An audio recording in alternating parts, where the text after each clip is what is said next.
Welcome to Revitalize and Replant with Mark Clifton, where we equip pastors to take their churches from declining to thriving by pointing them to a new future and a new hope. Join us weekly for encouragement and practical advice in your pastoring journey.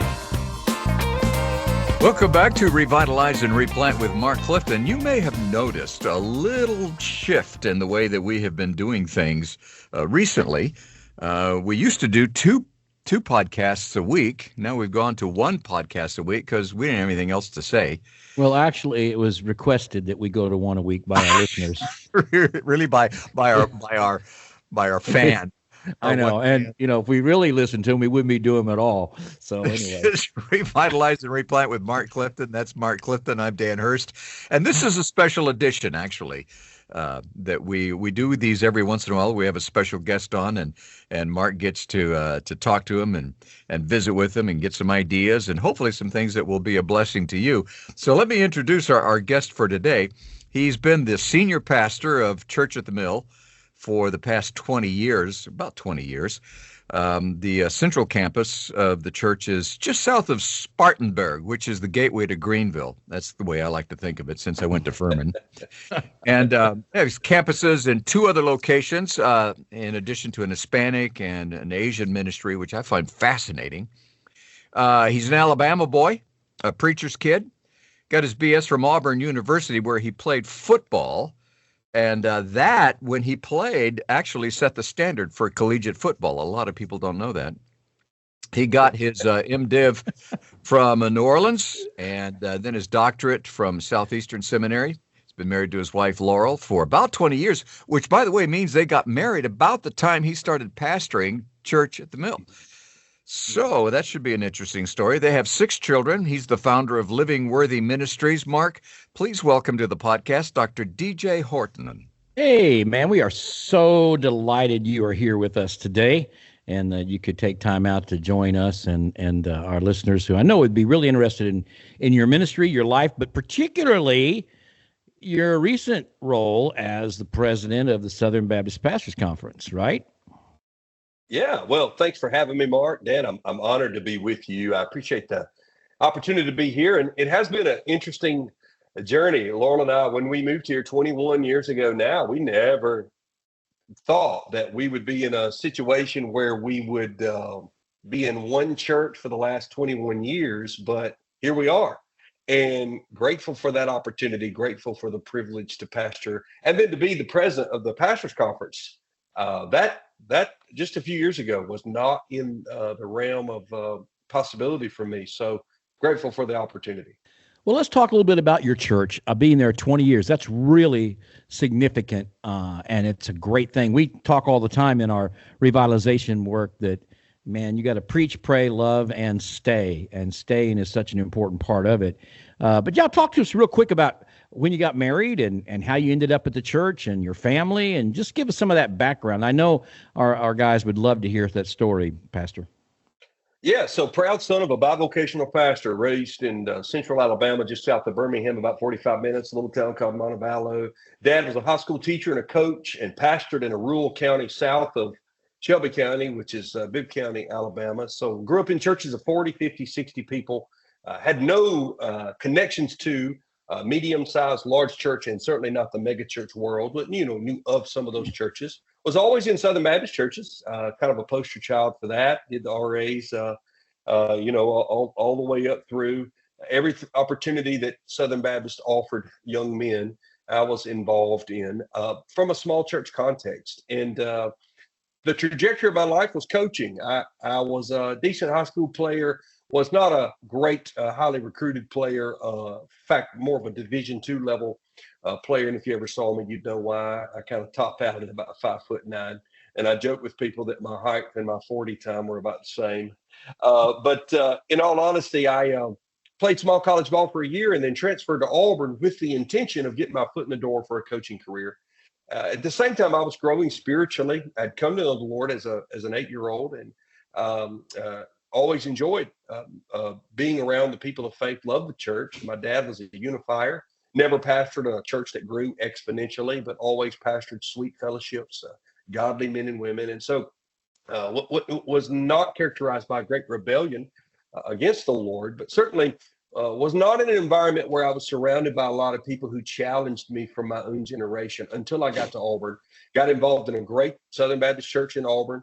For the first time, sat under a trained expositor, and I was growing spiritually, personally, making the decisions about my career, dealing with the call to ministry, all under the preaching of the Bible, verse by verse, line by line. And God just unlocked a passion in me for that. And so finished up my playing career and then got an opportunity to join Tommy Tuberville's staff when he came to Auburn after Terry Bowden. So had my foot in the door as a graduate assistant in an SEC program, which is sort of the trajectory into a collegiate coaching career. But at the same time, the Lord had already solidified in me, and I had begun speaking at FCA events and things. And so I knew by the end of my college time when I graduated that I was going to ministry. And Coach Tuberville was very supportive of that, and others around me. And I wanted to study exposition, and we just lost a great giant in the world of exposition. Dr. Jim Shaddix, my mentor, passed away just a few weeks ago of brain cancer. I attended his funeral there at Southeastern Seminary's chapel. But he was then teaching at New Orleans. So I went down and studied, and I kind of intersected with a really cool group of guys. I'm the unfamous one, but I was there with David Platt and Tony Merida and Landon Dowden, Robbie Gallaty, some other guys. We all came to study under Jim Shaddix, and this was in the 2001, 2002, 2003. It was New Orleans prior to Katrina, and got my MDiv, and I noticed something about the heroes of my grandfather's generation, the Adrian Rogers, the Chuck Swindells. One of the things I noticed about the John MacArthurs, the people who other people wanted to hear preach and teach, is that they had spent most of their career in one pulpit. And while I certainly would never compare myself to those spiritual giants, Laurel and I prayed two prayers. Lord, we want to go to a church that wants to reach people. I did not feel called to plant. I felt called to go to an existing church. I kind of had said, Lord, I'd love to be the second guy. Planters tend to be catalytic. They like to start things. And I wanted to plant my life in one place and be a part of that. And so, secondly, I wanted to go somewhere that had the potential of longevity. Little could I have known that in God's kindness, he led a church in Spartanburg, South Carolina. It was a plant in 1988. I was not the second pastor, I'm the fourth, but it was a 17-year-old church in 1988, and in many ways, it was like a 17-year-old. Precious, passionate, but we weren't very structured. We weren't very organized. We needed to shore up. And so we moved here with a few years of marriage under our belt, a 3-week-old baby boy, who's the first of now 7. I need to update my bio. We just adopted a little girl. So we have 6. We had 6 the old-fashioned way, and then we had 7. A little girl come into our life this last year. We actually are signing the paperwork in a few weeks to make her officially ours. We rejoice in that. So had no way of knowing that Spartanburg, which is no longer, I need to lovingly chastise my brother Dan, it is no longer the gateway to Greenville. We have our own identity. Spartanburg is actually the 8th fastest growing city in North America. And so the growth has exploded, and our church was positioned for that. So we went through being a medium-sized Southern Baptist church to being a large Southern Baptist church, to being new to the whole idea of what a large mega church is, to now a multi-site church that's really regional. And it's very stimulating to pastor the church through all those phases, because while I have always pastored one church, it really has been 3 and 4 different congregations over the years, 3 and 4 different generations of staff member. And I think that's kept it fresh for me. And what I've tried to do is build it on loving people and doing biblical exposition. So that's what I've given my life to, is just preaching through books of the Bible, verse by verse. So you do have a Hispanic congregation as well, is that right? Yeah, we do. We built our final building. I built 2 here, but we built our final one in 19. And in 19, we were able to say something I'd never been able to say to the church. If the goal is a beautiful, 2,000 seat worship center, state-of-the-art education space, great kids space, a steady flow of new members, a good staff, a long-term pastor, we got a problem. We've reached all our goals. Surely that can't be the goal. And God had given me a heart for a long time in revitalization and working with churches because I grew up in churches very much that needed revitalization. And so I began studying the multi-campus model, and two things I was drawn to. I was drawn to the multi-campus models that really tried to go into pockets of communities that were underchurched. And I was drawn to putting live preachers in those contexts, not doing a video-based campus model. And so we launched two of those, one in 21, one in 23. And then we got to looking around at the growing Hispanic population. And we go, you know what? Instead of just a mission, relegated to a time on Sunday afternoon, let's launch a Spanish campus. Let's make it a part of Church at the Mill, but the worship and the preaching and the discipleship's in Spanish. And so we launched that last year, and it's gone really well. We are actually praying now for God to open up a campus for them. We would like to either receive from a church that would give us their facility, or maybe even make a purchase to establish them in their own physical location. Well, talk to me about your dad a little bit.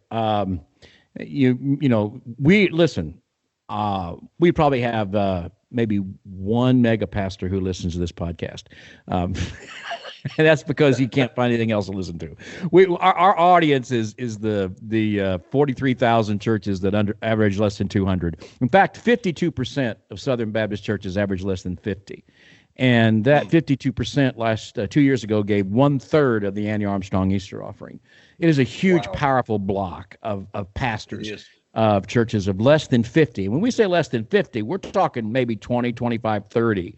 And so talk to me about your dad and how that shaped you. And now as you're the president of the Pastors Conference, realizing that, we always say if you took every Southern Baptist pastor who preached to more than 1,500 last weekend, we could put you all on one Air France jumbo jet. There's about 500 of you.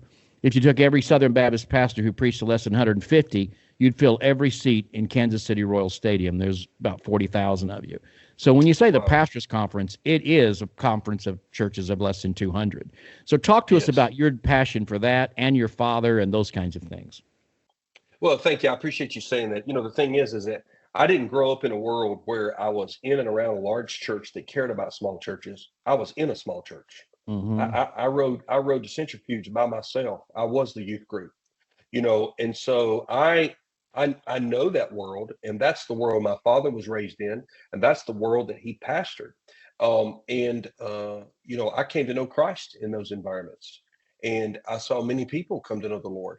One of my struggles with church growth emphasis is that there's three things that grow a church, in my humble opinion: the Lord, the leader, and the location. The Lord loves to see people saved. And God gives us certain leaders that have bandwidth to lead in certain ways. I've seen guys that were very effective at pastoring 1,000 that would flounder if they had to pastor 100. I've seen guys that could pastor 50 in a rural community that might find themselves very much uncomfortable or unsatisfied trying to pastor 1,000 in a suburban community. But unfortunately, what we tend to do is we tend to gravitate toward large, big numbers, and we say, well, these must be the experts. We don't have any biblical grounds for that, because we find that, yes, there was a great church birthed on the day of Pentecost, but very soon after that, that church began to struggle. It spread out of Jerusalem because of persecution. And when Paul left to go and others went into, of course, around the Mediterranean, many of those congregations were started in homes.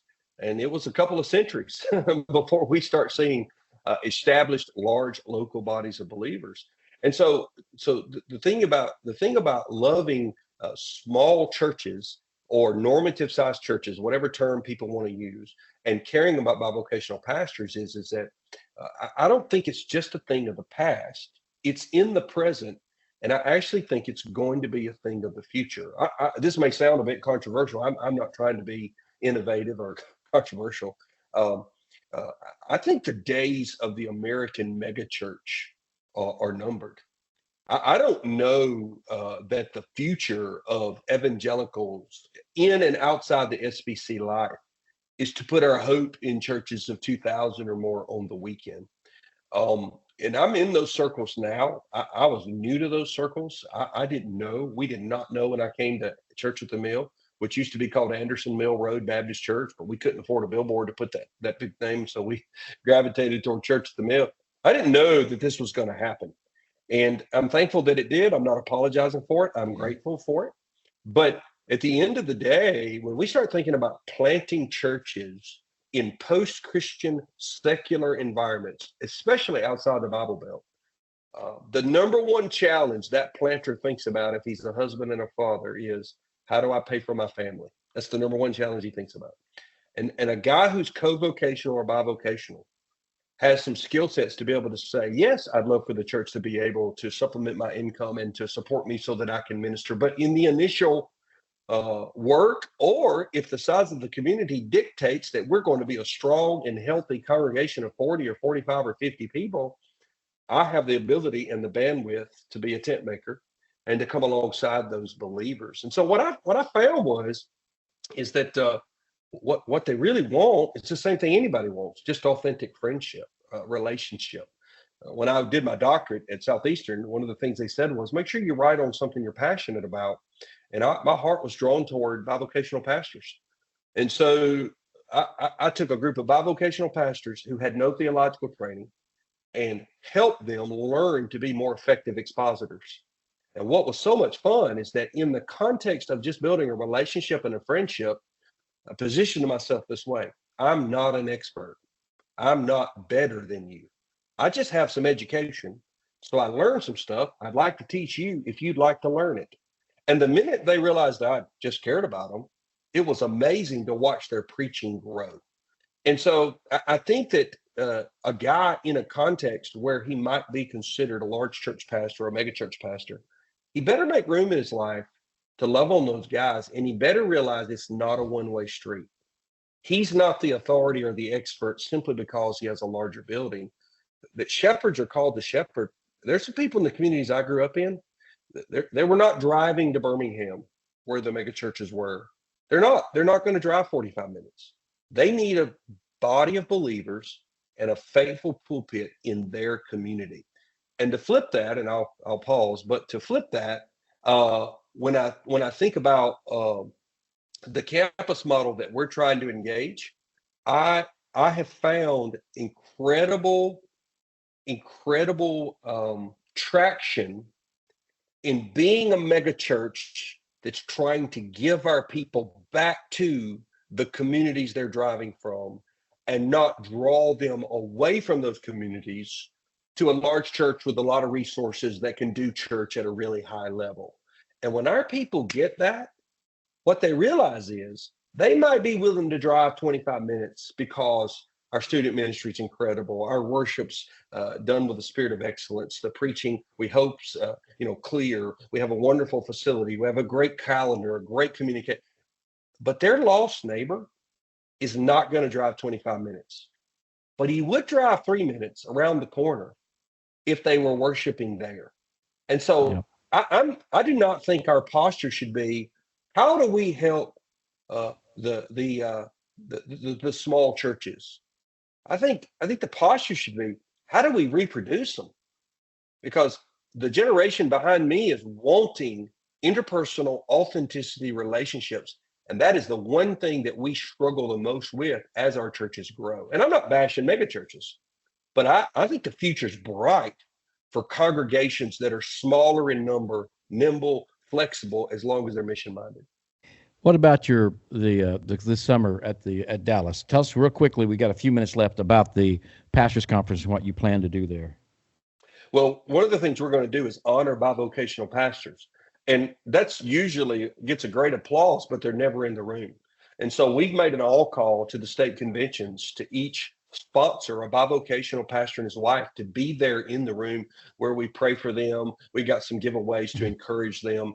We also have a wide range of size churches represented in the men that are preaching. I'm excited about that. And I'm also excited about the fact that we want to validate the effective pulpit ministry of men, regardless of the number of people they're preaching to. How many guys are going to be? How many guys preach at the Pastors Conference? 8? How many? Do you know off the top of your head?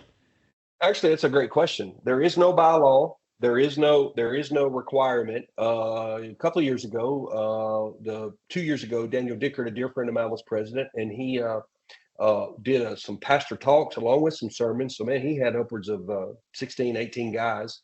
Last year, I believe there were 11 sermons. I actually cut that. We have 9. Okay. But because we're going to do a panel on mentorship. And one of the things that I'm trying to do is emphasize this. You don't have to have a large church to mentor the young pastor down the road. I think that some of our most effective leaders are effectively leading under 200, facing some incredible challenges financially, in the society, in the change of the community. And unfortunately, what tends to happen is we think, well, a guy with a large church and a doctorate degree, he needs to be the guy the young guys go set under. Well, you just proved statistically that the vast majority of our young pastors will never pastor a mega church. Well, I preached at chapel at Midwestern, and and I said, hey, for the like 400 in there. So I said, hey, yeah, for the 8 of you who'll preach to more than 200, you can take a moment off because I'm going to preach to the other 380 of us that won't, or 392 of us that won't. I do think the real power of Southern Baptist is the normative sized church, and it's never really been unleashed. And that's kind of the passion of our team, passion of my life, actually. And so I'm grateful that you're going to focus on that at the pastors conference. And man, I hope guys can be there. And if you are pastor of a church that has some resources and you've got some bivocational pastors in your community, maybe you could even scholarship a pastor and his wife to go to Dallas. That would be a really sweet thing to do. A lot of large churches always tell me, hey, we'd like to help a small church. Well, then do that. Talk to your director of missions, find some good pastors in your area who can't afford to go to the Dallas and spend all that money on a hotel and all the meals, and just your church pay for it. And that'd be a great way to bless a church. So be thinking about doing things like that. I know they would really appreciate it. And I appreciate your focus on this and your passion to do that. And so, man, that'll be great. So looking forward to Dallas, looking forward to the Pastors Conference, looking forward to hearing you there. And thank you for your commitment to churches of all sizes, man. And thanks for staying at one church for 20 years. That's a great model that churches, pastors really need to invest in. That's not easy to do. I mean, there's a lot of times you're ready to go on someplace else. You get tired of hitting the same nail with the same hammer and the same piece of wood. You want a new environment. You just got to have the discipline to say, no, I'm gonna kind of muscle through these slower seasons, and we're gonna keep moving. And that shows real discipline. So I appreciate it. So, man, thanks a lot. Well, thank I appreciate you, Mark. having you. Thank it's you, been Mark. great. Look forward to seeing you in Dallas. And, man, I know you'll be glad to see all these guys in Dallas, and they come up and talk to you and tell you how much they appreciate what you're doing. All right, buddy. Thank you so much. Thank you. Such a pleasure to have you, Dr. Horton, on the podcast. We appreciate you and your ministry, and you've given us some great food for thought. Looking forward to the Pastors Conference, and a panel on mentorship sounds really, really fascinating. It'll be interesting to hear what folks have to say. Thank you all for listening and for being a part of Revitalize and Replant with Mark Clifton. We thank the North American Mission Board for making this possible and for sponsoring us. And if there is an opportunity for you to click on there that you like, at least sort of like us, would you do that? And that helps us in marketing and getting the word out about Revitalize and Replant with Mark Clifton. And, of course, you can tell your fellow pastors about this, and even your church members. Some of them might want to listen to some of the things that we have to say also. We'll see you next week, and we hope you'll join us again. God bless you. Thanks for joining us today on Revitalize and Replant. This podcast is brought to you by the North American Mission Board, where we help dying or struggling churches regain health for the glory of God and the good of their communities. If you found this conversation helpful, don't forget to subscribe to the podcast on your favorite platform. To learn more about becoming a replanting pastor or to explore resources about revitalization for your own church, visit churchreplanters.com.